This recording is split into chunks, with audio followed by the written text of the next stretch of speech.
ఆయన నెత్తి కిరీటం పెట్టుకుని చేతిలో కత్తి పట్టుకుని ఏమేమో చేయలా. ఎలా వచ్చాడు? సామాన్యంగా వచ్చాడు. ఆయన రాజ్యం సామాన్యమైనటువంటి ప్రజల కోసం. ఆయన పైన చొక్కా విప్పేసి ఒక టువాల్ తీసుకుని నడుము కట్టుకుని బేసిన్లో నీళ్లు పోసుకుని వచ్చి నీ కాళ్ళు కడుగుతా అంటాడు. అమ్మా నీ కాళ్ళు కడగనా? అయ్యో మీరు కడగడు. ఎగ్గరండి. ఈ గోదావరి జిల్లాలకు వస్తే ఇదొక తగులుతుంది నెత్తికి. ముందొక అయ్యగారు, మధ్యలో ఒక అయ్యగారు, లాస్ట్లో ఒక అయ్యగారు. అలా చేసి మీరు పాస్టర్లను సెలబ్రిటీలు చేశారు. అది మీ తప్పే, వాళ్ళ తప్పు కాదు, మీ తప్పే. చెక్. సో ఆయన సెలబ్రిటీగా రాలా, మామూలుగా వచ్చాడు.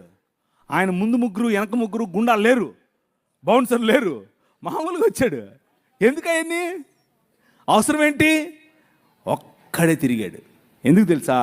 ఆయన బంధాలలో ఉన్న వారిని విడిపించడానికి వచ్చాడు, దుర్బలుల పక్షంగా రక్షించడానికి వచ్చాడు, యువతను ఆశీర్వదించడానికి వచ్చాడు, వృద్ధులను గౌరవించడానికి వచ్చాడు, మేధావులను ప్రోత్సహిస్తాడు, సుగుణవంతులకు ఆత్మఫలాలతో ఆత్మవరాలతో నింపుతాడు. That is your king. మామూలు రాజు కాదు. అర్థమవుతుందా? నేను ఈ రాజు గురించి చెప్పాలి అంటే నా భాష సరిపోదు, ఈ రాజు గురించి చెప్పాలంటే నా భావం సరిపోదు, నా మైకులు సరిపోవు, ఈ టెక్నాలజీ సరిపోదు. మామూలుడు కాదు. ఆయన గురించి మీకు తెలుసా? ఇంతకు ఏదో మతంలో బతికేస్తున్నారా?